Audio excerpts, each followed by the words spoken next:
దేవుని పిల్లలు కానువారేటువంటి వారు వారి మాట చొప్పునే మనం కనుక్కోవచ్చు. అయితే మాట చొప్పునే కాదు, ఇక్కడ మనిషే ఏం చేస్తున్నాడు, కొన్ని క్రియలు చేస్తా ఉన్నాడు. ఏంటి ఆ క్రియలు చూడండి. చూడమ్మా, అతడు దగ్గర మనిషి పెట్టేసి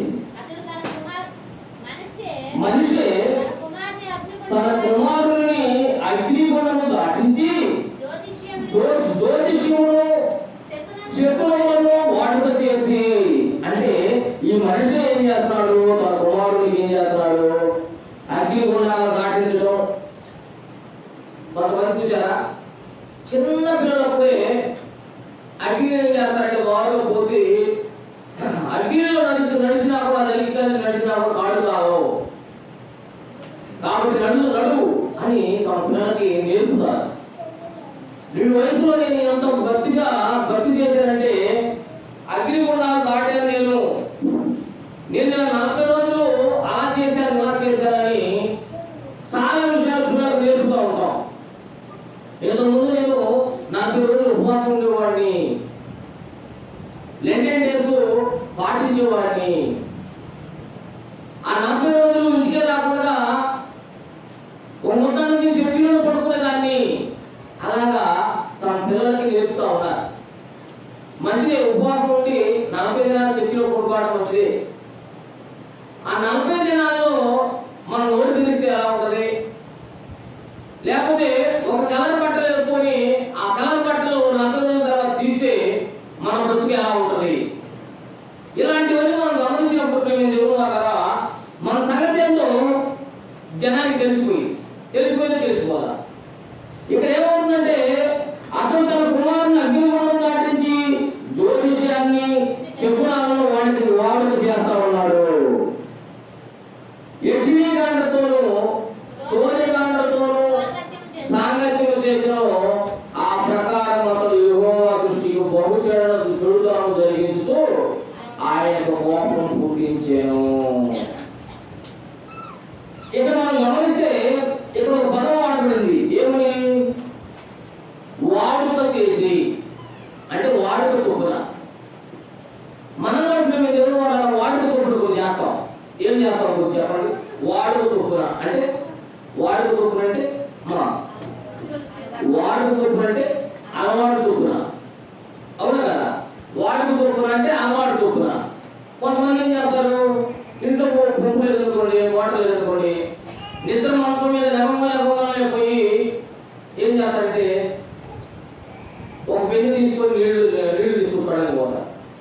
కొంతమంది పురుషులు ఏం చేస్తారు, చీకటితో ఎవరితో గేదెలు అనుకోండి, ఆ వర్గాన్ని వేసి గేదె తాడు వేసి నీళ్ళ దగ్గర తీసుకొచ్చేసేస్తా ఉంటారు నీళ్లు కావడానికి. లేకుంటే ఎండని వేసి లెవెన్తో నిద్ర మంచం మీద వేసి బయటలు చేస్తూ ఉంటారు. కొంతమంది ఏం చేస్తూ ఉంటారు, నిద్ర మంచం మీద లేచి ఆ వర్గాన జనంలో పనులు చేసుకుంటున్నప్పుడు కొంతమంది ఏం చేస్తారు, ఒక కుర్చీ వేసుకొని లేక మంచం మీద అట్టనే చూస్తూ ఉంటారు, ఏ పని చేయకుండా. అంటే అది ఒక అలవాటు అయిపోయింది, అది ఒక వాడుక అయిపోయింది. ఇక్కడ వాడుక చొప్పున ఈ మనిషే తను చేసే పనుల్ని తన పిల్లలకు కూడా నేర్పుతున్నాడు. నేర్పలేదా? తను చేస్తా ఉన్నాడు. సూర్యకాండం పిలిపించడం, నక్షత్ర రోజులను పిలిపించడము, వాళ్ళకు సాంగత్యం చేయడం, వాళ్ళు చెప్పిన మాట వినడం, చేసి చూపించుకోవడం, తెలపతి చూపించుకోవడం, చిన్నపిల్లలు కనుకైతే అంతరాలు వేయటము, లేకపోతే ఇలాంటివన్నీ తమ పిల్లలకి అవి పనులు చేస్తూ ఉంటారు. చిన్నపిల్లలు అయినప్పటికీ వాళ్ళకి అవి రాకూడదు, ఇవి రాకూడదు, చీడపీడలు రాకుండా ఉంటారని రకరకాలుగా అలవాటు చొప్పున వాళ్ళమ్మ అంతకుముందు చేసేది. తన బిడ్డ పుట్టిన తర్వాత తన కూతురు కూడా తన బిడ్డకి అలాగనే చేస్తారు. చేస్తున్నారా చేయట్లేదా? చేస్తారు.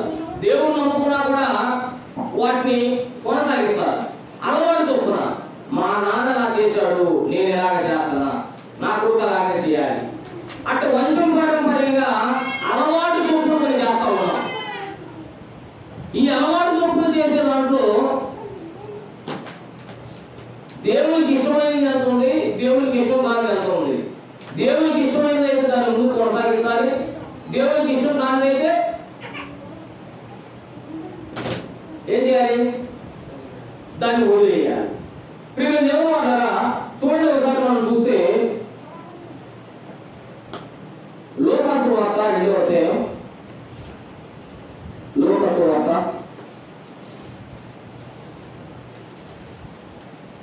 2వ అధ్యాయం 42వ వచనం.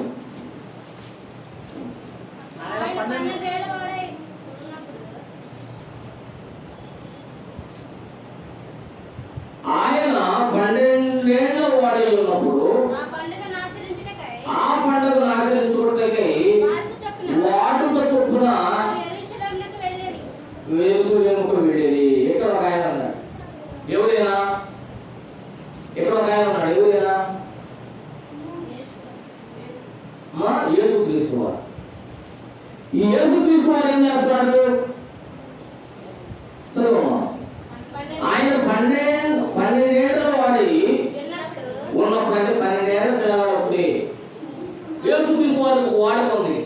అంటే 12 ఏళ్ళప్పుడు ఆయన వాడుక ఉందంటే అంతకుముందు ఎప్పటి నుంచి చేస్తున్నాడు?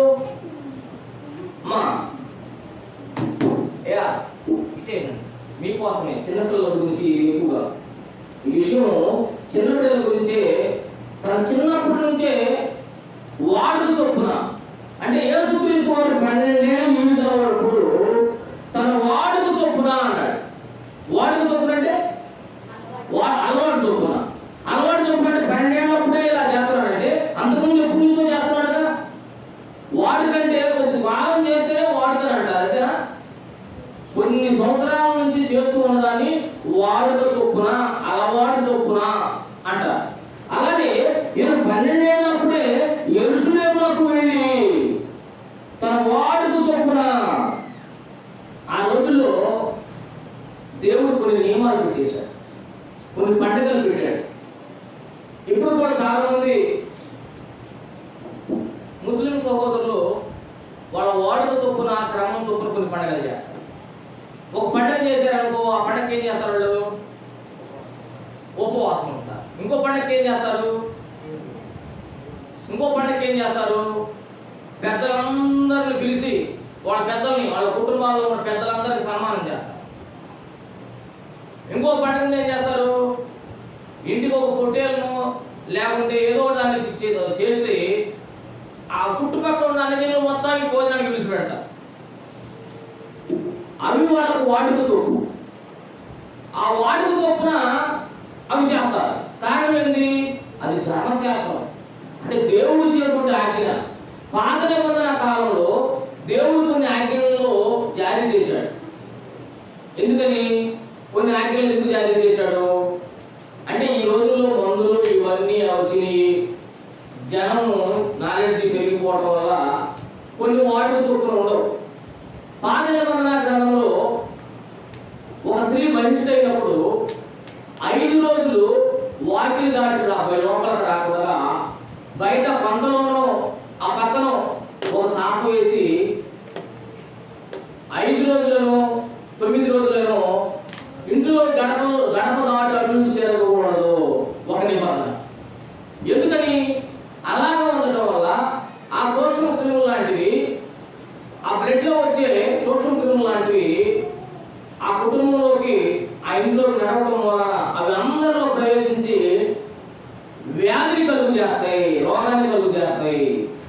కాబట్టి ఇప్పుడంటే రకరకాల వ్యాధులు టీకాలు, చిన్న బిడ్డలప్పుడే వ్యాధిని తట్టుకోవడానికి వీలైనటువంటి టీకాలు, ఇవన్నీ మనకి అనుకూలంగా ఉన్నాయి. కాబట్టి వాటన్నిటినీ ఎదుర్కోవడానికి మన దగ్గర శక్తిని ఏర్పాటు చేసుకోవడానికి లిక్విడ్ రూపంలో మనకు ఉన్నాయి. కాబట్టి ఇప్పుడు ఏ భయం లేదనుకోండి. అప్పుడు దేవుడు కొన్ని నియమాలని ఖచ్చితంగా పెట్టాడు. అలాంటి వారు దేవుడి సన్నిధికి రావడానికి వీల్లేదు, అంటే సమాజంలో కూడుకోవడానికి వీల్లేదు అని ఆయన తయారు చేశాడు. ఇప్పుడైతే క్రీస్తు ప్రభువు వారు వచ్చిన తర్వాత ఏ భేదం లేదు.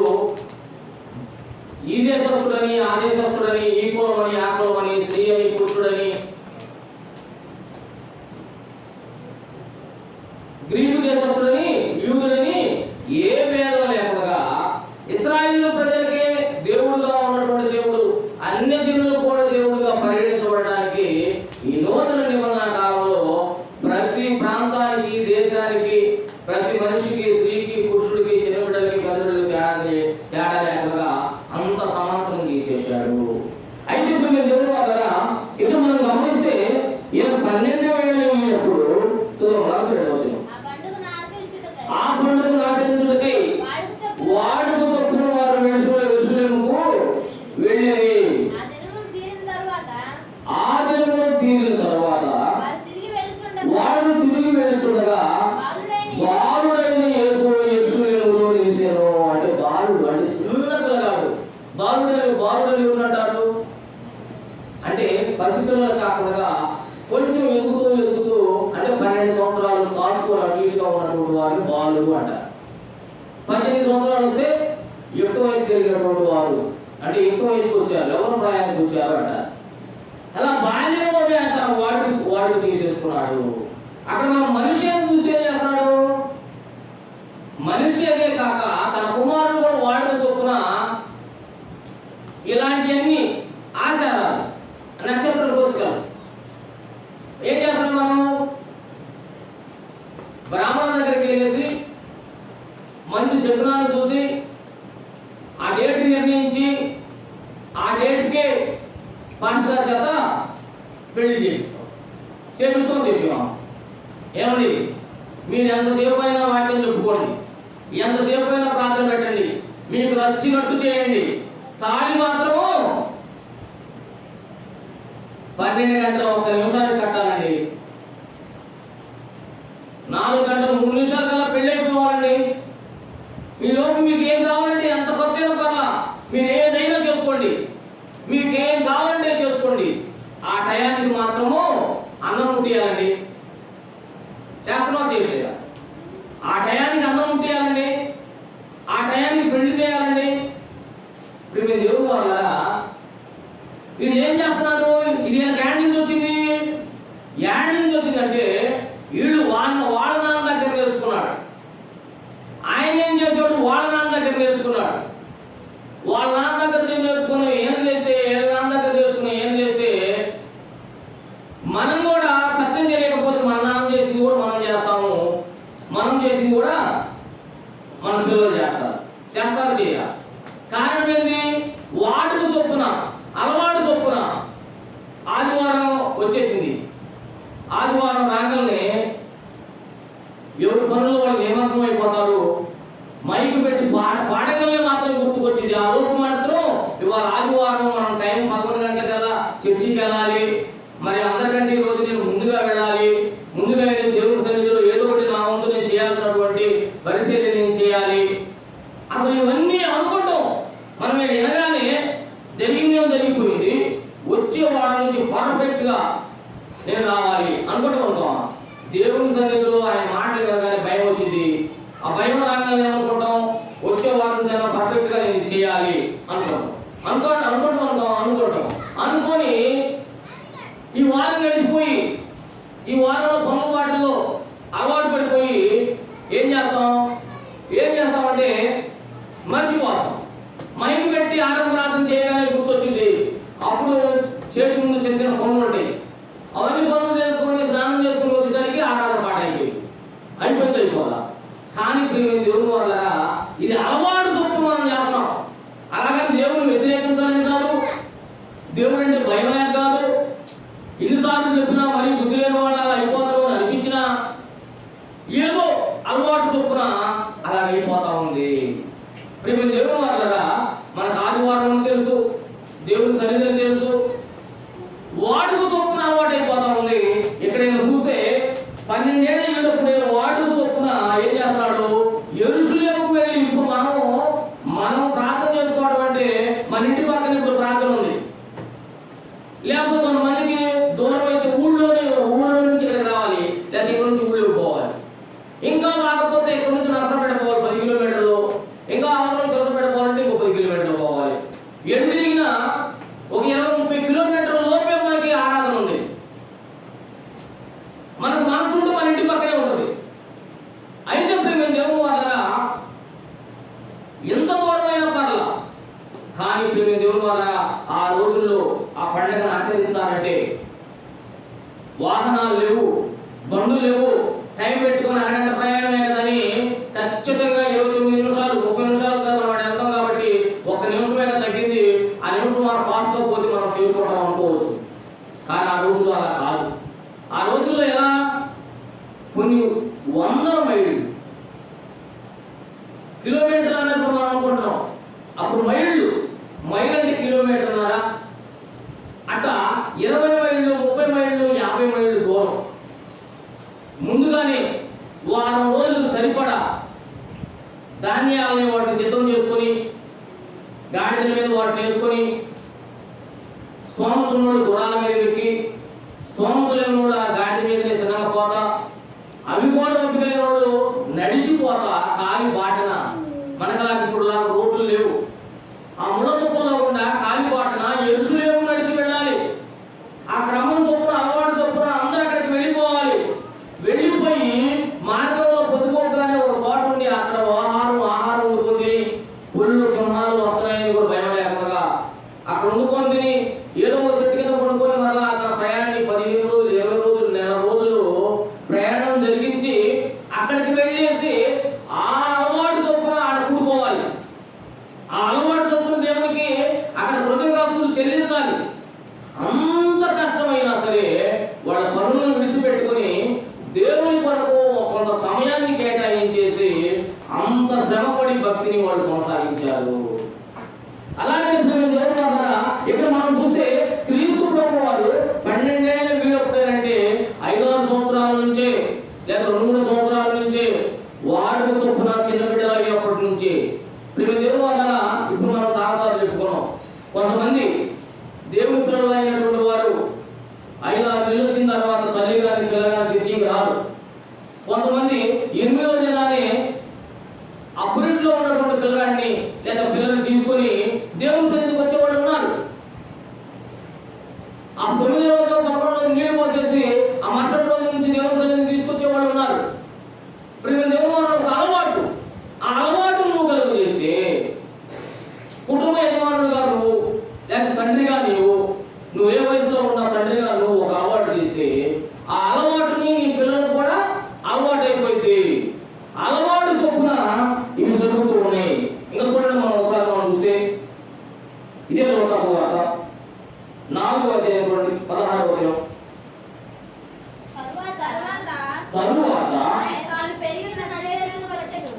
తరువాత ఆయన తను పెరిగినటువంటి నజరేతునకు వచ్చాను. తన వాడుకు చొప్పున విశ్రాంతి దినమందు సమాజ మందిరంలోనికి వెళ్ళి చదువుటకై నిలుచుండగా. చాలమ్మా, ఎక్కడేం చేశాడు ఇంకా క్రీస్తు ప్రభు వారు?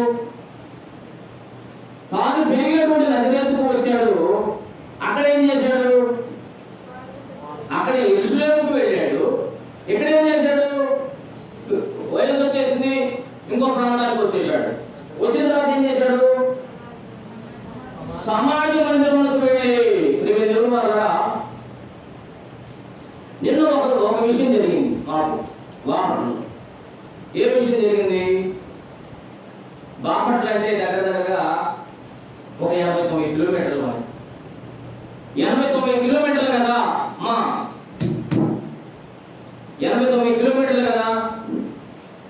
89 కిలోమీటర్లు ఉంటే ఇవాళ ఆదివారం, ఇవాళ తెల్లవారుజాములు వేసి పొద్దుకి దాకా 8 దాకా చేసి అక్కడ అయిపోయింది.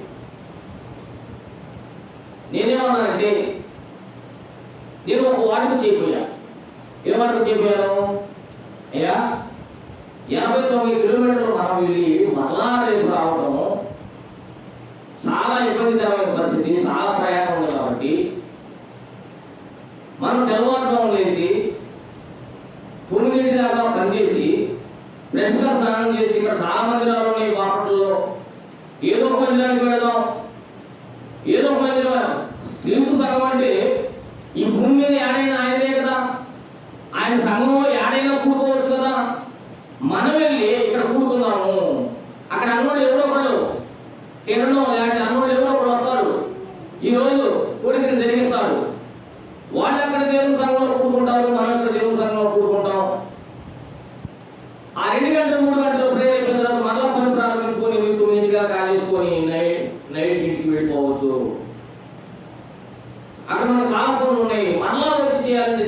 కాదు అన్న. ఒక వాడుక, ఒక అలవాటు చేయబోయా. అంతకు ముందు లేదా అలవాటు, ఈ అలవాటు చేయబోయాక ఏమన్నాడు, ఎన్ని పనులు ఉన్నా ఎంత సంపాదించినా మనం క్షేమంగా ఉండాలంటే ఆయన గొప్ప ఉండాలి కదా. కుటుంబంలో ప్రాధాన్యంగా ఉంటూ లేదా సంఘంలో ప్రాధాన్యంగా ఉంటూ మనమే ఇలాగ చేస్తే ఎవరికి చెప్పగలం. రెండో మాట లేదు, ప్రయాణం 90 కిలోమీటర్లు. సరే, ఒక చిన్న మాట అంటే ఇవాళ అలవాటు చేసామనుకో, ఈ అలవాటు ఏమవుతుంది, వారికి అలవాటు అయిపోయింది. ఇంకో ప్రస్తుతాన్ని ఆడకపోయినా కూడా ఇప్పుడు 90 కిలోమీటర్లు ఉన్నాం కాబట్టి అన్నాం, రేపు పొద్దున 10 కిలోమీటర్లు ఉన్నా కూడా అదే మాట్లాడటం. ఈ 10 కిలోమీటర్లు వాళ్ళకి ప్రయాణం చేయాలంటాం. అందుకని ఇప్పుడు మేము దేవుడు వల్ల మనం ఒక అలవాటు చేసుకుంటున్నాం. ఏదైనా ఆ అలవాటు చేసుకోవటం వల్ల మనం సమర్థించుకోవటం వల్ల మనకు అలవాటు అయిపోతా ఉంది. మనమే అలవాటు చేసుకుంటున్నాం దాన్ని అలవాటు చేసుకున్న దాన్ని అధిగమించలేక దానికి బానిసం అయిపోయి ఏం చేస్తున్నాం, ఇంత నాకంటే ఇంకా గొప్పగా భక్తి చేసేవాళ్ళు ఎవరు ఉన్నారులే. ప్రేమ దేవుడు వల్ల ఇతరులను పోల్చుకొని మనం వేరేది చేసుకుంటున్నాం. కానీ క్రీస్తు ప్రభు వారిని పోల్చుకొని మనం వేరేది చేసుకుంటే ఖచ్చితంగా దేవుడు మనకిస్తానన్నది కంపల్సరీగా మనం పొందుకోగలం. మనుషులు వేరే చేసుకున్నాం అనుకో, ఆ మనుషుడికి దక్కలేదనుకో మనకు దక్కిందా? మనము ఏ కిరణ్లో ఏ తామస్లో మనం మాదిరిలో పెట్టుకున్నాం అనుకో, వాళ్ళకి దక్కితే మనకు దక్కితే, వాళ్ళకి దక్కకపోతే మనకి దక్కదు. అంటే మనకు దక్కని వాళ్ళకి మనం మాదిరి పెట్టుకునే కంటే మనకు దక్కే విధంగా ఉన్నటువంటి క్రీస్తు ప్రభు వారిని మాదిరిగా పెట్టుకుని మనం ముందుకు పోతే దేవుడు మనకి ఇస్తానన్నాడు. మనం పొందుకోగలమా లేదా? పొందుకోగలం. దేవుడు వాళ్ళ ఇక్కడ వాడుకతో ఏం చేశాడు, సమాజ మందిరంలోకి వెళ్ళి చదువుటకై నిలిచి ఉండగా ప్రవక్త అయిన యెషయా గ్రంథం చేతికి ఇవ్వడము, ఆయన గ్రంథము విప్పగా ప్రభు ఆత్మ నా మీద ఉన్నది, పేదలకు సువార్త ప్రకటించుటకై ఆయన నన్ను అభిషేకించెను. దేవుడు వాళ్ళ ఆ గ్రంథం పుట్టుకోగానే ఆత్మ ఏం చేసింది, ఆయన మీద ఉన్నదంట. మనం ప్రేమ దేవుడు వల్ల చాలా మంది దేవుడి పిల్లలు మనకు అలవాటు లేకపోవచ్చు, కానీ చాలా మంది దేవుడి పిల్లలు ఉదయం లేవగానే ఏం చేస్తారు, ప్రార్థన చేసుకుంటారు.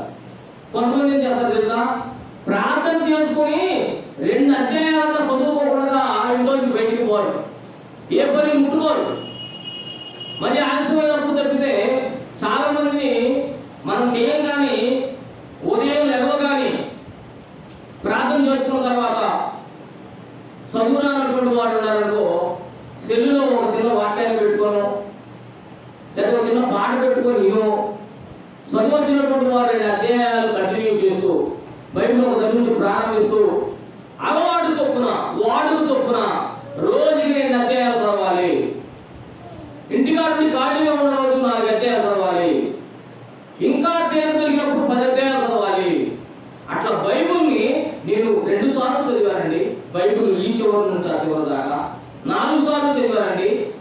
నేను చచ్చిపోయే పలానా వ్యక్తి ఇన్ని సార్లు చదివాడండి అని చాలా గ్రంథాల్లో చాలా పుస్తకాలు రాయబడి ఉన్నాయి.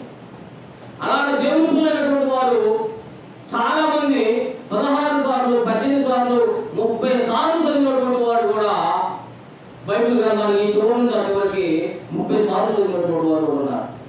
కానీ నా భక్తికి ఎంత వయసు ఉంది, నేను బైబిల్ గ్రంథం ఈ చివరి నుంచి చివరి దాకా మొత్తం కంప్లీట్ గా ఒక్కసారి చదివారని అనే వాళ్ళు ఉన్నారా? ఒక్కసారి చదువుకున్నటువంటి వాళ్ళు మనం చెప్పుకున్నాం, లెక్చర్లు 6 నెలలకి ఒక సెమిస్టర్కి 6 పుస్తకాలు లేదా 8 పుస్తకాలు ఎంతెంతలో అవి 6 నెలల్లో కంప్లీట్ చేస్తాము. ఈ చిన్న పుస్తకాన్ని సంవత్సరాల తరబడిన భక్తికి వయసు తిరుగుతున్న ఒక్కసారిగా కాకపోయినా సంవత్సరం మొత్తంలోనైనా రోజుకి 2-3 అధ్యాయాలు చొప్పునైనా, ఖాళీ ఉన్నప్పుడు కొద్దిగా చదువుకోనైనా, అలాంటి వాటికి చొప్పున అలవాటు మనం చేసుకుంటున్నామా? రేపు నుంచి మీరు 3 అధ్యాయాలు చదవాలి, 4 అధ్యాయాలు చదవాలని చెప్పగానే ఆ రోజు ఏం చేస్తాం? తాగుతాం చదువుకోని. ఆ తర్వాత ఏం లేదు, ఖాళీ ఉంటే చెల్లులో పాటు, పనికి పోతే పని చేయడం, ఇంటికి పోతే చెల్లులో పాటు, చెల్లు లేకపోతే ఏదో ఒక పని. ఇప్పుడు మీరు దేవుడు అన్నారా, ఏదైనా ఒకటి అలవాటు చేసుకోవాలి. ఆ అలవాటు చేసుకున్నప్పుడు అన్నం ఉన్నా లేకపోయినా, ఆకలి అవుతున్నా ఆకలి కాకపోయినా, కడుపు నిండినా నిండకపోయినా, ఒక అలవాటు అనేది కూడా చేసుకుంటే ఆ వాటికి చొప్పున దాన్ని ముందుకు తీసుకుపోవడానికి నీకు ఇష్టం ఉన్నా లేకపోయినా అలవాటు అయినాక అది ఇక చేయాల్సిందే. అది మంచి పని అయినా చెడ్డ పని అయినా. ఇక్కడ చెడ్డ పని మనిషి తన కుమారుడికి నేర్పాడు, ఇక్కడ మరి తన కుమారుడికి ఒక అలవాటు నేర్పేసింది. వాడికి చొప్పున యెరూషలేముకు వెళ్ళడం, వాడికి చొప్పున సమాజ మందిరానికి వెళ్ళడం, తన కుమారుడికి యేసోబు గారు మరియు గారు తన కుమారుడికి ఒక అలవాటు నేర్పేశారు యేసుక్రీస్తు వారికి. చూడండి, మనం చూస్తే ఒకసారి హోషేయ గ్రంథం చూడండి, దానియేలు గ్రంథం పక్కన ఉంటుంది.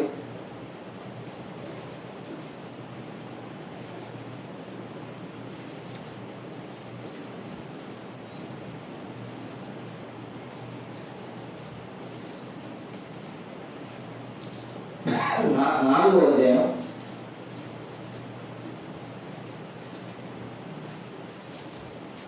2వ వచనం.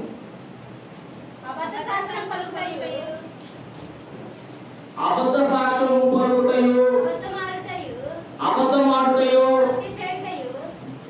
హత్య చేయుటయు, దొంగిలించుటయు, వ్యభిచరించుటయు వాడుకాయను. చూడండి, దేవుడు ఏమైంది? ఈ మనుషులకి ఏం అలవాటు అయిపోయింది? అబద్ధ సాక్ష్యము పలుకుటయు, అబద్ధమాడుటయు, హత్య చేయుటయు, దొంగిలించుటయు, వ్యభిచరించుటయు వాడుకాయను. ఇక్కడ కొంతమంది మనుషులకి, వీళ్ళెవరు? ఇశ్రాయేలు దేవుని పిల్లలే. ఈ దేవుని పిల్లలైనటువంటి వారికి ఒక వాడిక అయిపోయింది. అంటే దేవుని పిల్లల కాని వారికి వాళ్ళు అలవాటు పడారంటే, వాళ్ళకు దేవుడు లేడు కాబట్టి, నిజ దేవుడు లేడు కాబట్టి, సత్యదేవుడు లేడు కాబట్టి, సృష్టికర్త లేడు కాబట్టి వాళ్ళు చేశారంటే దానికి ఒక అర్థం ఉంది. కానీ వీళ్ళకి, ఈ ఇశ్రాయేలు ప్రజలకి దేవుడు ఉన్నాడు, నేను అబ్రహాము దేవుడను, ఇస్సాకు దేవుడను, యాకోబు దేవుడను అంటున్నాడు. ఆ దేవుడు వాళ్ళకుంటే వాళ్ళు ఏం చేస్తున్నారు? అబద్ధాలు చెబుతా ఉన్నారు. ఎప్పుడైతే మరీ సెల్ ఫోన్ వచ్చి నాకు మరీ అబద్ధాలు ఎక్కువైపోయాయి. ఎలా? మనం ఇక్కడే ఉంటాం, ఇక్కడే ఉండి ఏం చేస్తాం?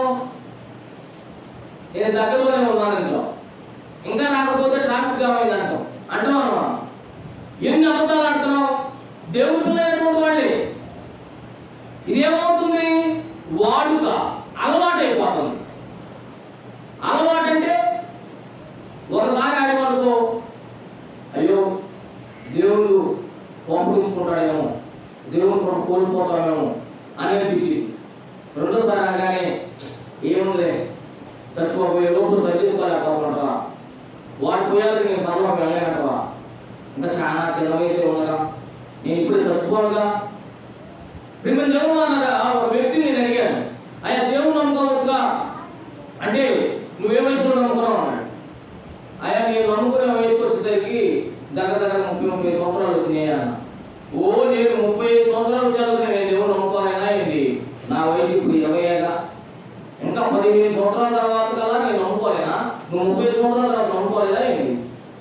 మరి ఈ లోపు నన్ను దేవుడు బ్రతికించాడా? 30 సంవత్సరాలు నేను బ్రతుకున్నాను కాబట్టి, దేవుడు నాకు ఒక అవకాశం ఇచ్చాడు కాబట్టి నేను మాట్లాడడానికి అవకాశం వచ్చినాయా? నేను కూడా ఇప్పుడు ఏం చచ్చిపోను, నేను కూడా 35 సంవత్సరాల దాకా చచ్చిపోను. దేవుడు వల్ల ఒక అలవాటు, ఒక వాడుక, ఆ వాడుక చొప్పున ఏమవుతుందంటే ఒక మనిషి ఇన్ని సంవత్సరాలు వచ్చిన తర్వాత దాకా బతుకుతురు కాబట్టి, కనీసం 50 సంవత్సరాలు బతుకుతురు కాబట్టి 50 సంవత్సరాల తర్వాత అప్పుడు అన్నీ అయిపోయిన తర్వాత మనం చాలాసార్లు చెప్పుకున్నాం. ఒక తల్లి వాళ్ళ కూతురికి బాప్తిస్మం ఇచ్చాడు. ఇచ్చినప్పుడు మాస్టర్ గారికి తగాదు పెట్టుకుంది. మనం చాలాసార్లు చెప్పుకున్నాం, నా కూతురికి ఇప్పుడే ఏమంత వయసు అయిపోయిందని బాప్తిస్మం ఇచ్చారు. ఈ లోకంలో నా కూతురు ఏమో చూసిందని ఇప్పుడే నా కూతుర్ని ఇలా చేశారు మీరు అంటే, నా తల్లి దృష్టిలో తన వాడికి ఎలాగ ఉంది? నా కూతురు నాకులాగనే ఈ లోకాన్ని ఎంజాయ్ చేయాలి. ఎంజాయ్ అంటే అర్థం వేరు, అలాగే తిరగాలి, అప్పుడు తీసుకోవాలి. ఇప్పుడు ఏమైపోయిందని మేము దేవుని వాళ్ళ ఒక్కొక్క ఈ మనిషి ఏం చేశాడు? తన వాడుక చొప్పున తన బిడ్డకు నేర్పుతున్నాడు. ఈ తల్లి ఏం చేస్తా ఉంది? తన వాడుక చొప్పున నేర్పుతా ఉంది. నాన్న, నాకు తెలిసి తెలియక నువ్వు పుట్టిందాకా నాకు తెలియదు దేవుడు అంటే ఏందో, ఆయన గొప్పతనం అంటే ఏందో, పరిశుద్ధత అంటే ఏందో. కానీ ఇప్పుడు నేను తెలుసుకున్నాను, వారి మనసుకుంటే బాప్తిస్మం తీసుకున్నా. కాబట్టి నువ్వు చిన్న పిల్లగాడు అయినా సరే నువ్వు ఇప్పటి నుంచే నా ఇంట చర్చికి రావాలి, నువ్వు ఇప్పటి నుంచే నా ఇంట రావాలి. చాలా మంది పిల్లలు, కొంతమంది పిల్లలు దేవుని మాట వినకపోవచ్చు, కానీ చాలా మంది పిల్లలు దేవుని మాట వినేవాళ్ళు ఉన్నారు. తమ తల్లిదండ్రులు వాడుక చొప్పున దాన్ని చేయకపోవడం వల్ల వాళ్ళు దేవుని సన్నిధికి రావట్లా. ఎప్పుడు మనం చూస్తా ఉన్నాం, 2 పిల్లలు ఉన్నారు ఇక్కడ. వీళ్ళు మొన్నటి దాకా చర్చికి రాలా, వీళ్ళు ఏం చేస్తున్నారు? ఇప్పుడు చర్చికి వస్తున్నారు. కారణం ఏంటి? మొన్నటి దాకా గట్టిగా పిల్లలే వాళ్ళే వస్తారులే, ఇంకే ఇప్పుడే ఉంది వాళ్ళే వస్తారులే, వాళ్ళే తెలుసుకున్నప్పుడు తెలుసుకుంటారులే అనుకుని చేసేస్తూ ఉంది. ఇప్పుడేం చేస్తుంది?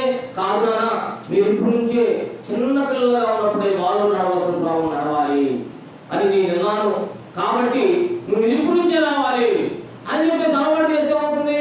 ఈ చిన్న పిల్లలైనటువంటి వారు కూడా అది అలవాటు చొప్పున తల్లిదండ్రులు రాకపోయినా అలవాటు చొప్పున దేవుని సన్నిధికి వచ్చి కూర్చోవడానికి అలవాటు పెడితే, వారు నడవలసిన వాళ్ళు నడిపితే, వారు పెరిగి పెద్దవాళ్ళైనా కూడా దాని నుండి తొలగిపోరు. ప్రియమైన దేవుని వాళ్ళారా, మనకు ఒక అలవాటు ఉంది. మనం చాలాసార్లు చెప్పుకున్నా కూడా అది వింటాం, లేకపోతే నన్ను అన్నాడని బాధపడతాం, ఆ తర్వాత మళ్ళీ యథా ప్రకారం నడుచుకుంటాం. నాకే ఈ మాట తగిలింది అనుకుంటాం, అంటే అన్నలే అనుకుంటాం. ఇది దేవుని మాటే. దేవుని మాట లేకపోతే నా కుటుంబం దేవుని కొరకు కోల్పోయింది, దేవుని కొరకు కోల్పోతే నేను చేసే భక్తి వ్యర్థమైపోయింది, నేను ఇంతకాలం దేవుని పేరట నేను ఇంటిని గుప్పెళ్ళు వ్యర్థమైపోతాయి, నేను చేసిన భక్తి వ్యర్థమైపోయింది, నా బిడ్డలకి చెందాల్సినటువంటి సమయాన్ని దేవుని పేరట నేను దేవుని దగ్గర తీసుకెళ్ళేసి ఈ సమయాన్ని కూడా పనిచేసుకున్నట్టయితే నా బిడ్డలకు కొంచెం డబ్బు సంపాదించేవాడిని అనుకున్నా కూడా దాన్ని కూడా బాగొట్టుకున్నాను. ఇలాంటివన్నీ చేసి కూడా దేవుని పేరట నువ్వు చేసిన ప్రతిదీ మన అలవాటు చొప్పున చాలా వ్యర్థం చేసుకుంటా ఉన్నాము. చూడండి వ్యవసాయ గ్రంథము 4వ అధ్యాయం చూడండి, 2వ వచనం నుంచి. అబద్ధ సాక్ష్యము పలుకుటయు, అబద్ధమాడుటయు, హత్య చేయుటయు, దొంగిలించుటయు, వ్యభిచరించుటయు వాడుకయ్యెను. జనులు కన్నము వేసెదరు, మానక నరహత్య చేయుదురు. కాబట్టి దేశము ప్రలాపించుచున్నది, దాని పశువులను, ఆకాశ పక్షులను, కాపురస్తులను క్షీణించుతున్నారు, సముద్రములో మృత్యువులు కూడా గతించిపోతున్నవి. చూడండి, మనం ఏమనుకుంటున్నాం? మన ప్రభుత్వం ఏమనుకుంటుంది? ఏ పక్షులైతే అంతరించిపోతాయో అంతరించే పక్షులు కాపాడటానికి వాటికి మనం ఒక వనం ఏర్పాటు చేయాలి. పులులు అంతరించిపోతున్నాయి కాబట్టి వాటి ప్రత్యేకంగా ఒక కాంపౌండ్ వేసేసి వాటికి ఏ హాని జరగకుండా డాక్టర్లు పెట్టేసి వాటిని కాపాడుతూ వాటిని పర్యవేక్షించాలి. లేకుంటే రకరకాల ఇలాంటివి జంతువులు, పిచ్చుకలు ఇంతకు ముందు ఇళ్లలో వచ్చేసి బయటనే తిరిగాయి, ఇళ్లలో గూళ్ళు పెట్టుకొని బతికాయి. ఇప్పుడు పిచ్చుకలు కనపడలేదు కాబట్టి, పిచ్చుకలు కాలుష్యం పాడైపోతున్నాయి కాబట్టి వాటిని బ్రతికించుకోవాలంటే వాటికి ఒక టెస్ట్ ఏర్పాటు చేయాలి. ఇలాగా ప్రభుత్వం వారు వీటిని కాపాడడానికి టెస్ట్ ఏర్పాటు చేస్తున్నారు, వాటిని బ్రతికించాలనుకుంటున్నారు. కానీ ఇక్కడ ఎందుకు ఇలాగ అయిపోతున్నాయి? దేవుడు ఎప్పుడో కొన్ని 100 సంవత్సరాలు హోషేయ గారి చేత రాయించి పెట్టాడు. ఏం రాయించి పెట్టాడు?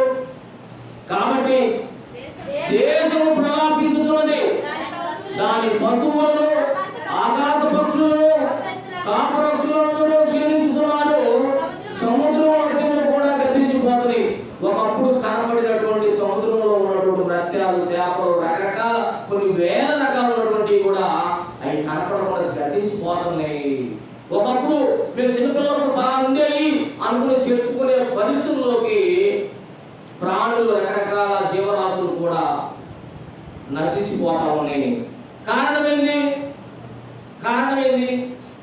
పాపము విస్తరించడం చేత, ప్రేమ సల్లారడం చేత అనేకవి అంతరించిపోతూ ఉన్నాయి, క్షీణించిపోతూ ఉన్నాయి. సముద్రంలో మత్స్యంలో కూడా గతించిపోతూ ఉన్నాయి. చదువు 4. ఒకరి మనతో వాదించడం ప్రయోజనం లేదు, ఒకరిని గద్దించడం కార్యము కాకపోవును. అంటే అయా వీడు చేయడం తప్పు అని వాదించినా ప్రయోజనం లేదు.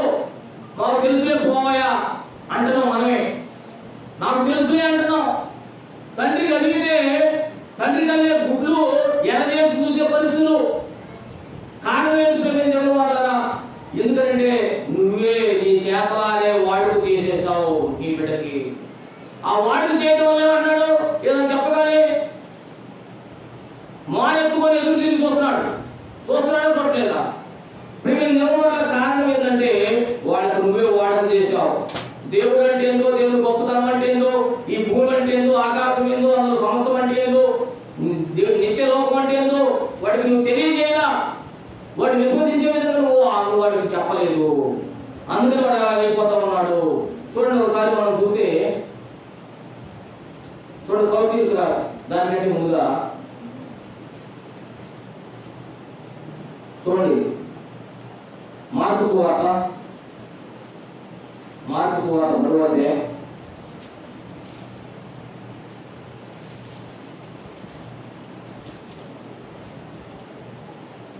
1వ వచనం చూడండి. ఆయన అక్కడి నుండి లేచి యోదయ ప్రాంతములను యోర్దాను ఆదరికి వచ్చెను. జనసమూహములు తిరిగి ఆయన ఎదురు కూడి వచ్చిరి. ఆయన తన వాడిక చొప్పున వారికి మరలా బోధించుచుండెను. ఏం చేస్తున్నాడు? ఈయన ఒక వాడిక వచ్చేసింది. ఏమో వచ్చింది వాడిక? క్రీస్తు ప్రభు వారికే ఏం వాడికి వచ్చేసింది? యుక్త వయసుకు వచ్చాడు. బాల్యంలో ఉన్నప్పుడు మరి తన వాడికి చూసాం. యెరూషలేములో తన వాడికి చొప్పున నడుచుకోవడం చూసాం. తర్వాత నజరేతుకు వచ్చి తన వాడికి చొప్పున చేసింది చూసాం. ఇక్కడ యుక్త వయసుకు వచ్చిన తర్వాత 30 సంవత్సరాలు దాటిన తర్వాత ఇక్కడ తన వాడికి చొప్పుకు వచ్చేసాడు. ఏం చేశాడు? బోధించడం మొదలుపెట్టేశాడు. ఏం చేశాడు? బోధించడం మొదలుపెట్టేశాడు. సాధ్యమైనంత వరకు ఒక మనిషి ఒక మాట ఒక వ్యక్తికి చెప్పాడంటే, అలా చెబుతూ ఉన్నాడంటే సాధ్యమైనంత వరకు వాటిని నేను చెప్పాను కాబట్టి వాటి ప్రకారం నేను నడుచుకోవాలనే విషయము కంపల్సరిగా దేవుడు దానికి గుర్తు చేస్తా ఉంటాడు. నువ్వు ఏ విషయం అయితే ఇతరులకు చెప్పావో అది నేను చేయట్లేదు కాబట్టి దేవుడు మనం చాలా మంది దేవుడు చెబుతూ ఉంటారు. ఏమని చాలాసార్లు మనం విన్నాం. ఎట్లనే ఒక తల్లి అంట తన బిడ్డ రోజు పంచదార తింటాడు. విన్నాగా చాలాసార్లు పంచదార తింటా ఉంటే ఆ తల్లి పాస్టర్ వచ్చినప్పుడు, అయ్యా నా కొడుకు నా మాట వింటలేదయ్యా. ఏమింటలేదమ్మా అన్నాడు.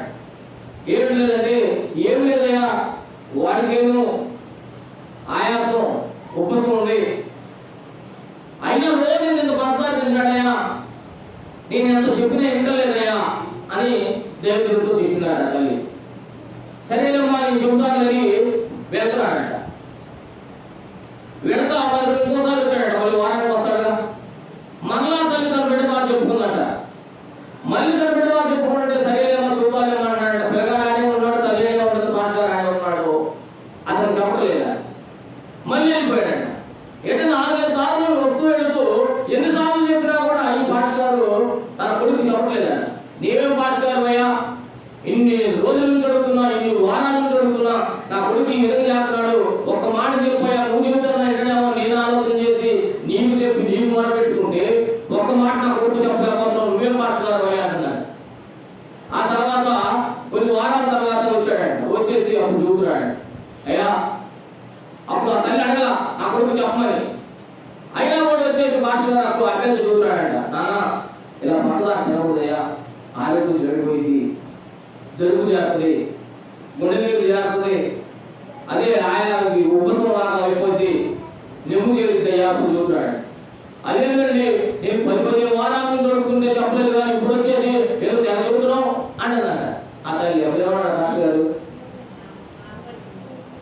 నాకు కూడా అమ్మా ఈ అలవాటు నాకు కూడా ఉంది, నేను చాలా కాలం మానేయాలని చూస్తున్నా, కానీ నా వల్లే కావట్లా, పాస్టర్ అయినటువంటి నాకే వల్ల కాకపోతే ఈ చిన్న బిడ్డ ఏడా చేస్తాడు, కాబట్టి నేనే మానకుండా ఇతరులకు నేనేం చెప్పగలను అని తను మానేసి 2-3 వారాలు నిలబడిన తర్వాత ఇంకా నేను తినకుండా ఉండగలని నమ్మకం కుదిరినాక అప్పుడు వచ్చి నేను చెబుతున్నానమ్మా, అందుకని నేను చేయకుండా చెప్పడమేంది, అది దేవుడికి మెచ్చదు కదా అని చెప్పేసాడు.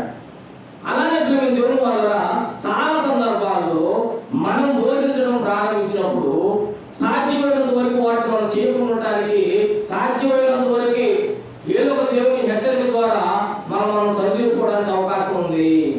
అందుకని సమస్త జనులకు మీరు నా శిష్యులుగా చేయండి అంటాడు. అంటే మాస్టర్ గారి కాదు బోధించాల్సింది, ప్రభు శరీరాన్ని రక్తాన్ని తీసుకుని నీవేం చేయాలి, ప్రభు వచ్చే వరకు ఆయన మరణాన్ని నువ్వు ప్రకటించాలి, ప్రభు వచ్చేదాకా లేకపోతే వచ్చేదాకా. నువ్వు కూడా పాస్టర్ గారు కాదు, పాస్టర్ గారు సంఘాలు కట్టబడవు, మనం చెప్పుకున్నాం కదా, ఒక పాస్టర్ గారు సంఘాలు కట్టబడవు, సంఘంలో ఉన్నటువంటి విశ్వాసుల ద్వారా ఆ సువార్తని గాడిదలాగా పనిచేసి ఆ సువార్తని ఈ గ్రామం నుంచి ఇంకో గ్రామానికి చేరవేసేది విశ్వాసులే. వాళ్ళు చేరవేయడం ద్వారా అక్కడ వచ్చి ఒక మైక్ లాగానే ఒక పాస్టర్ గారు ఉపయోగపడతారు, కానీ ఆయన సువార్త గాడిద కాలేడు. ఆ గాడిద కూడా ఒక పాస్టర్ సువార్త గాడిదగా ఉన్నా ఆయన మోసపోయేది ఒక విశ్వాసే ఇంకో ప్రాంతానికి, అది బండి మీదనో బస్సు మీదనో ఏదో విధంగా ఈ సువార్త గాడిద కూడా మోసపోయేది ఒక విశ్వాసే. అందువల్లనే ఈ సంఘం ఇంకొక సువార్త సంఘంగా ఏర్పడుతూ ఉన్నది. అందుకని దేవుని వాళ్ళ ఇక్కడ మనం గమనిస్తే ఏం చేయాలి, మనం సువార్త గాడిదలుగా మారిపోవాలి. అని ఎన్ని ఇబ్బందులు వచ్చినా ఎన్ని బాధలు వచ్చినా ఇప్పుడున్న పరిస్థితుల్లో సువార్త ప్రకటించడం అంటే గొంతు మీద కత్తి పెట్టుకొని ప్రకటించడమే అన్నట్టు అయిపోతా ఉంది. మతోన్మాదాలకు తయారైపోతా ఉన్నారు. ఈ దేశం మాది అంటున్నారు, ఈ దేశం మాది అంటున్నారు, ఈ దేశం సెక్యులర్ దేశం కాదు, మా దేశము, గట్టిగా మాట్లాడుతూ మా దేశం నుంచి వెళ్ళిపోండి అంటున్నారు. దేవుని వాళ్ళ ఎందుకు ఇలాంటి పరిస్థితుల్లో కూడా చాలా మంది దేవుని పిల్లలైనటువంటి వారు ఎందుకు ప్రాణార్పణ చేశారు, రక్తం చిందించారు, ప్రాణాలు పెట్టారు, ఒకరి తప్పు 40 ప్రాణాలు తిన్నారు, రాత్రి మూడు నిద్ర లేక సముద్రం ఓడల్లో బదులైపోయినప్పుడు ఎందుకు వాళ్ళు ప్రాణాలు తెగించి ఒక ప్రాంతం నుంచి ఒక ప్రాంతానికి ప్రయాణం చేసి ఎందుకు స్వార్థ ప్రకటించారు. మనం గమనిస్తే దేవుని వాళ్ళ అక్కడ గమనిస్తే వాళ్ళు ఎందుకు అలాగ చేశారు అంటే ఒక మనిషి 60-70 సంవత్సరాల జీవితం కోసం కాదు, కానీ ఆ జీవితం ముగిసిన తర్వాత కోటాను సంవత్సరాల జీవితం ఉన్నది. ఈ 60-70 సంవత్సరాల జీవితంలో నేను చనిపోయే పని లేదు, కోటాను సంవత్సరాలు నా దేవుడితోటి సంతోషంగా ఉంది, మహాభాగ్యం ఉంది. దాన్ని నాతో పాటు మరి కొంతమందికి అందించాలి. ఒక దేవుడు అన్నాడు, తుప్పు పట్టడం కంటే అరిగిపోవటం మేలు.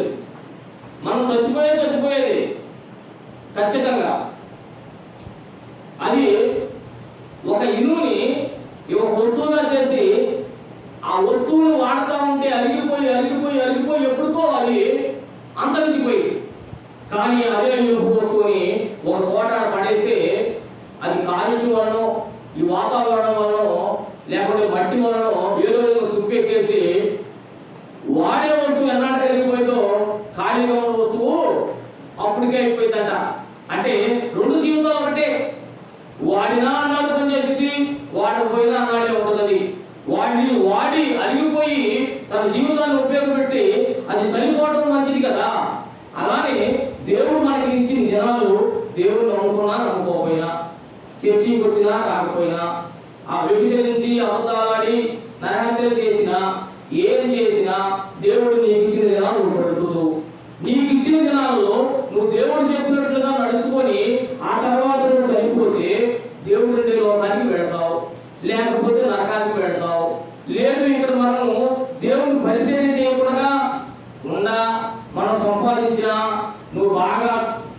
కూడబెట్టాలన్నా, ఆ కూడబెట్టింది నువ్వు ఆరోగ్యంగా తినాలన్నా, ఏంటి నువ్వు ఆ కూడబెట్టింది నువ్వు ఆనందంతో తినాలన్నా దేవుని యొక్క సహకారం ఉండాలి, ఆయన కృప ఉండాలి. నీకు 100 కోట్ల ఆస్తి ఉండొచ్చు, షుగర్, కానీ నువ్వు తీపి తినకూడదు, గట్టిగా పులుపు తినకూడదు, ఇంకేమీ తినకూడదు, గట్టిగా బాగా కూడా తినకూడదు. ఇంకేం బ్రతుకుతూ సంతోషం ఈ భూమి మీద ఏం సాధిస్తావు? అందుకని నీకిచ్చిన జీవితంలో నీకున్న దాంతో సంతృప్తి పడి కొంత సమయాన్ని నీ కుటుంబం కొరకు, నీ గడుపు కొరకు ఉపయోగపెట్టినా మరికొంత సమయాన్ని దేవుని కొరకు ఉపయోగపెడితే అలాగా కూడా 10 సంవత్సరాలు బతుకుతావు. కాకపోతే నీ అనుకున్న ఆస్తి కొద్దిగా ఉంటుంది, లేకపోతే మరింతగా ఉంటుంది.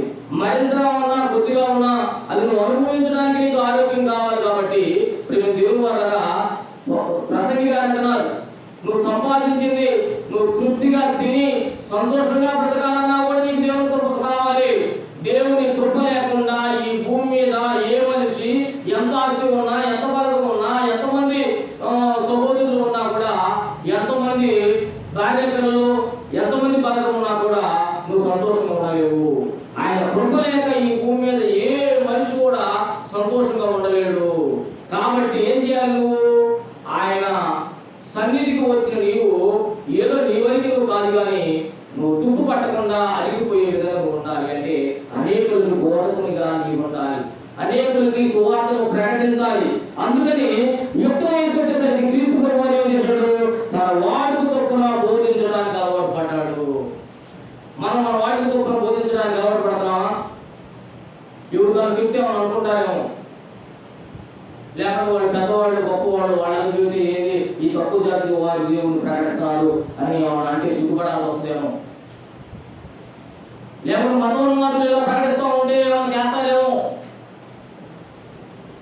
అలాగే మనం చిన్నతనం చేసుకుంటూ ఈ సృష్టికర్త దేవుని నేను కలిగి ఉన్నానని సంతోషం, ధైర్యం, ఆనందం లేకుండా నేను ప్రకటిస్తే నన్ను తక్కువ అనుకుంటారేమో, నేను ప్రకటిస్తే ఇంకేమన్నా అనుకుంటారేమో, ఎగతాళి చేస్తారేమో, భక్తులు బయలుదేరినంటారేమో. దేవుని వాళ్ళ కారణం ఏదైతే కావచ్చు, ఆయన చెప్పిన పని మనం చేయలేకపోతా ఉన్నాం.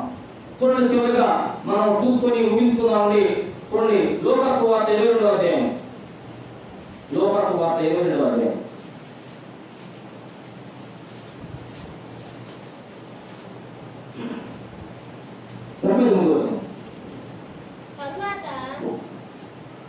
తరువాత ఆయన బయలుదేరి వాడు చొప్పున ఒలీవ కొండకు వెళ్ళగా శిష్యులు ఆయన వెంట వెళ్ళి అక్కడ ఏం చేశారు? అక్కడ వాడు చొప్పున ఏం చేశాడు? ప్రార్థన చేశాడు. ఆయనకి ఒక అలవాటు ఉంది. ఏం అలవాటు ఉంది? వాడు చొప్పున ఒలీవ కొండకు వెళ్ళటం.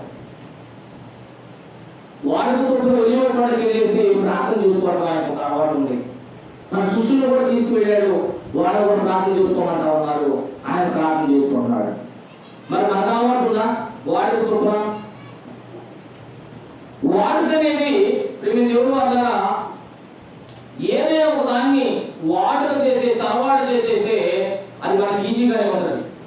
అలవాటు లేకపోవడం వల్ల, అది ప్రతిదనంగా ఉండటం వల్ల మనం ఇబ్బంది పడతాం. కానీ ఏదైనా మనం అలవాటు చేసుకుంటే, అది వాడుక చొప్పున చేస్తే అది మనం ఏదైనా మనం చేయగలం. మనం చెప్పుకునే ముందు ఒక మనిషికి రోజు అంతంత విషయం ఇస్తా ఉంటే లాస్ట్కి బాంబు వచ్చినప్పుడు తెచ్చుకోవడం. కారణం ఏంటి? తన బాడీ మొత్తం విషాన్ని ఎదుర్కొనే శక్తి ఏర్పడినట్టుగా ఉంటుంది. అంటే కారణం ఏంటి? రోజుకి ఏదైనా అది మంచే కానీ చెడ్డే కానీ రోజు కొంచెం అలవాటు చేస్తే ఆ వాడుకు చొప్పున అది అలవాటు అయిపోయింది. మరి అలాగ మనం అలవాటు చేసుకుంటున్నామా? ఈ రోజు ఎట్టన్నా కానీ అందరికంటే ముందుగా వెళ్ళి తొలిపాటిని పాడాలి. చిన్నగా రోజు ఇలాగ వెళ్ళి దేవుని సన్నిధిని పరిశీలన చేయాలి. ఈ రోజు ఎలాగా నేను పొలం వెళ్తున్నా, ఒక్కరికన్నా నేను స్వార్థ ప్రకటించకుండా రావద్దు. ఎలాగన్నా కానీ నా మాట వినకపోయినా కొంతమంది దేవుని పిల్లల్ని దైవజనం చేసుకొచ్చేసి నా పాడుపుట్టినోడికి, లేక నా పాడుపుట్టిన దానికి, లేక మా నాన్నకి, మా అమ్మకి, లేక నా కొడుకుకి, నా కూతురికి ఎట్టా పట్ట ఏదో ఒక విధంగా అవసరమైతే మధ్య రోజులు, ఆదివారం రోజులు, మధ్య రోజులు పూజించుకుంటున్నాను కానీ ఏదో ఒక దైవజనం పిలిపించి దేవుని గురించి మాటల బిడ్డలకు నేను తెలియజేయాలి. వాళ్ళ గట్టిగా చెప్పాలి, నా కన్నతల్లిదండ్రులను రక్షించుకోవాలి, లేదా నా పాడుపుట్టిన వాళ్ళని రక్షించుకోవాలి. అలాగా మనం ఏదైనా వాడుక చేస్తామా? వాడుక అలవాటు దేవుని వల్ల కొన్ని అలవాట్లు సమాజానికి ప్రమాదకరం, కొన్ని అలవాట్లు సమాజానికి మేలుకాడు. అయితే మనం చేసేవి, క్రైస్తవులైనటువంటి మనం చేసేవి సమాజానికి మేలు కలిగించేగా ఉండాలి. కాకపోతే కొంతమందికి ఆ దేవుని మాటలు, బూతు మాటలు అగపడచ్చు, కాదనట్లా, కానీ అది 100 మందిలో ఒకరపడవచ్చు. కానీ దేవుని మాటల వలన ఒక పాపానికి దాసుడైనటువంటి మనిషి దాని నుంచి విముక్తి పొందడానికి గొప్ప అవకాశం అనేది అది జగమేగిన సత్యం. అది మన మనస్సాక్షి కూడా చెప్పింది. ఎంత క్రూరమైన మనసు కలిగిన వాడికైనా తన మనస్సాక్షి చెప్పింది. కానీ తనలో ఉన్న అతిశయాన్ని వదులుకోలేక మనము మనసులో ఉంటూ ఒకటి పైకి కూడా మనం మాట్లాడవచ్చు. కానీ సత్యం అనేది ఒకటే ఉంటుంది, 2 ఉండవు. అబద్ధం అనేది ఒకటే ఉంటుంది, 2 ఉండవు. అందుకని వాళ్ళ ఒక క్రైస్తవుడు సమాజానికి మేలు చేసేవాడుగా, సమాజానికి మంచి నేర్పేవాడుగా ఉండాలి. ఆ మంచి ఈ భూమి మీద దేవుళ్ళు, దేవతలు అనబడిన వారైనా సరే ఏ మనుషుల్లోనైనా లేవు. అవి ఒక క్రీస్తు ప్రభు వారిలోనే ఉన్నాయి. కాబట్టి ఆయన వైపు చూడాలని ప్రతి మనిషికి హెచ్చరికలు జారీ చేసి మనల్ని మనం హెచ్చరించుకుంటూ అనేక మందిని హెచ్చరిస్తూ క్రీస్తు వైపు చూస్తూ ఆయన మనం ఉంచినబడినటువంటి పరుగు పందెంలో ఓపికతో పరిగెత్తుతూ ఓర్చుకొని వాడుకు చోటు మనం అలవాటు చేసుకోవాలి. ప్రార్థన చేసుకున్నాం.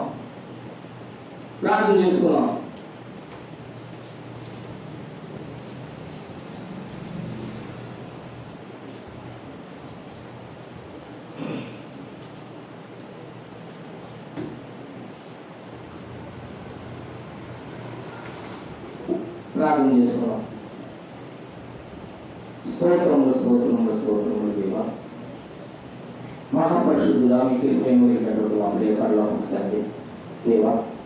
ఈ భూమిని మేము జీవిస్తూ ఉండగా మా వాడుకు చొప్పున ఏవేవో చేస్తూ ఉన్నాం దేవా. జీవగ్రంథంలోని కొన్ని మాటలను వాడుకు చొప్పున చేయడం వల్ల వచ్చే లాభాలను, వాడుకు చొప్పున చేసే వాటి వల్ల వచ్చే నష్టాలను మేము తెలుసుకున్నాం. సమయం కొద్దిగా ఉన్నటువంటి కొద్దిమంది దేవుతులైనటువంటి వారిని, కొద్దిమంది దేవునికి వ్యతిరేకంగా ఉన్నటువంటి వారిని కొన్నింటిని మేము పరిశీలించగలిగాం దేవా. ఎంతో మంది సాక్షి సమూహంగా మాకున్నారా? దేవుని అనుకరించేవాడు, దేవుని వ్యతిరేకించేవాడు, దేవుడు ఉన్నాడనేవాడు, దేవుడు లేడనేవాడు, దేవుడు ఉన్నాడు కానీ ఒక రూపంలో ఉన్నాడనేవాడు, ఆత్మగా ఉన్నాడనేవాడు, రకరకాల మనసులు, రకరకాల ఆలోచనలు, రకరకాల పరిస్థితులు, రకరకాల ప్రాంతాలు, రకరకాల సిద్ధాంతాలు దేవా. ఏదైనప్పటికీ ఈ మనుషులు ఎన్ని కల్పించను, మనుషులు కల్పించు పద్ధతులు దైవోపదేశంగా భావించినను సత్యం అనేది ఒకటే ఉన్నది.